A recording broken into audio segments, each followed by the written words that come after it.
नमस्कार साथियों, मैं आपका दोस्त रवि हमारे YouTube channel the technical academy में आपका स्वागत करता हूं। दोस्तों, कल यानी कि 3 अगस्त 2021 को सीबीएसई बोर्ड ने 10वीं का परिणाम जारी किया है, जिसमें कुछ बच्चे बहुत अच्छे अंक पाए हैं, कुछ बच्चे अपने परिणाम से संतुष्ट नहीं हैं, तो कुछ बच्चों के परिणाम बेहद ही खराब आए हैं। ऐसे में सभी विद्यार्थियों एवं उनके माता पिता के मन में भविष्य को लेकर काफ़ी चिंता है। तो इस वीडियो में हम आपको 10वीं के परिणाम, उसके आधार पर भविष्य की राह और कम अंक पाने वाले विद्यार्थी क्या करें, इस पर विस्तार से चर्चा करेंगे। तो बिना ज़्यादा समय लिए चलिए शुरू करते हैं।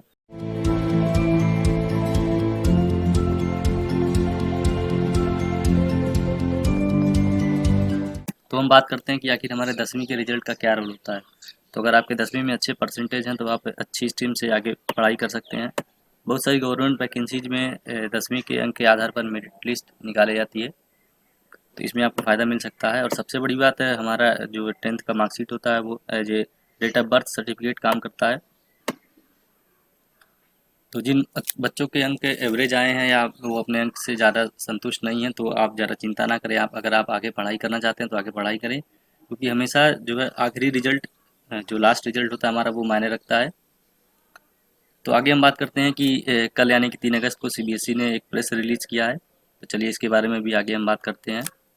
तो सबसे पहले इन्होंने प्रेस रिलीज में बताया है कि जो बोर्ड एग्ज़ाम 4 मई से होने वाले थे उनको कैंसिल कर दिया गया, और किस तरह से इस रिजल्ट को तैयार किया जाएगा, इसका क्राइटेरिया बताया गया। फिर जो कैंडिडेट जो अपने रिजल्ट से सेटिस्फाइड नहीं है उनको एग्ज़ाम में बैठने की अपॉर्चुनिटी भी दी जाएगी, जिसके बारे में आगे इन्होंने बात भी किया है। तो सबसे पहले इन्होंने बताया है कि ये हमारा जो रिजल्ट आया है वो किस तरह से तैयार किया गया है। तो जो स्कूलों में जो यूनिट टेस्ट होते हैं उसके 10 मार्क्स लिए गए हैं, हाफ ईयरली एग्जामिनेशन के 30 मार्क्स लिए गए हैं, और प्री बोर्ड एग्जामिनेशन के 40 मार्क्स लेंगे। तो टोटल 80 मार्क्स स्कूलों द्वारा बोर्ड को भेजा गया है, और बाकी के 20 मार्क्स प्रैक्टिकल के होते हैं सारे सब्जेक्ट में। तो फिर इन्होंने बात किया कि रिजल्ट की एक्यूरेसी और फेयरनेस कैसे, इसको कैसे ध्यान में रखा गया है। तो इसको इंश्योर करने के लिए सारे स्कूलों में एक रिजल्ट कमेटी बनाई गई है, जिसमें कि 8 लोगों की कमेटी, जिसमें एक प्रिंसिपल स्कूल के, 5 सब्जेक्ट टीचर्स और 2 एक्सटर्नल टीचर्स, 8 लोगों की कमेटी बनाई गई थी कि जिससे कि हमारा रिजल्ट एक्यूरेट और फेयर रहे। आगे इन्होंने बात किया कि किस तरह से हमें मदद मिली। तो समय समय पर इन्होंने टीचरों के साथ वेबिनार किया। सीबीएसई बोर्ड ने सभी बच्चों के क्वेरीज व्हाट्सएप और अलग अलग सोशल मीडिया प्लेटफॉर्म से लिए गए, और इसको फ्रिक्वेंटली आस्क्ड क्वेश्चन के थ्रू अपलोड किया गया सीबीएसई के अलग अलग पोर्टल्स पर। उसके बाद मेल्स हेल्प डेस्क बनाए गए। इसी तरह से इन्होंने कॉल, जो सीबीएसई के पास जो कॉल्स आई उसको भी इन्होंने रिस्पॉन्ड किया। तो इसके आधार पर इन्होंने रिजल्ट को कितना एक्यूरेट बन सके, इसके लिए पूरी कोशिश की सीबीएसई ने। फिर आगे हम बात करते हैं कि सीबीएसई जो है डिसीजन लिए कि 16 अगस्त से 15 सितंबर के बीच जो है कि कंपार्टमेंट का एग्जामिनेशन लिया जाएगा। जिन जो बच्चे फेल हैं वो अपना एग्ज़ाम दे सकते हैं।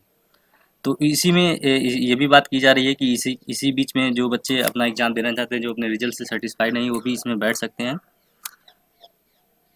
तो ये इसके लिए आप अप्लाई कर सकते हैं। तो इसके लिए सबसे पहले आप अपने स्कूल में जाकर कांटेक्ट करें वहाँ के प्रिंसिपल और टीचर से कि इसका क्या अपडेट आया है बोर्ड के, क्योंकि इसके रिगार्डिंग सारे अपडेट जो है कि हमें स्कूलों से ही मिलेंगे। तो आप स्कूलों में जाके कांटेक्ट कर सकते हैं।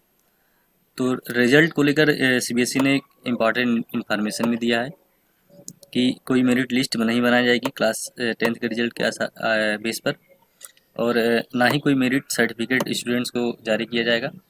फिर इन्होंने बताया है कि इस बार का रिजल्ट जो है उसमें ये कंबाइन होगा कि आपका रिजल्ट और पासिंग सर्टिफिकेट दोनों 12th के लिए एक ही में रहेगा।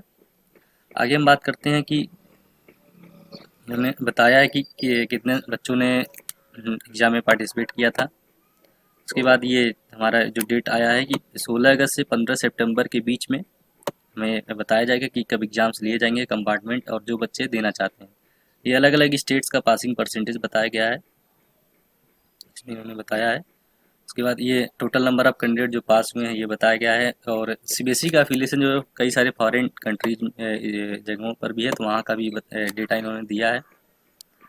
फिर आगे बताया इन्होंने कि ये कौन से जो है इंस्टीट्यूशंस जो है वो बढ़िया अच्छा परफॉर्म किए हैं, उनका भी बताया गया है अलग अलग।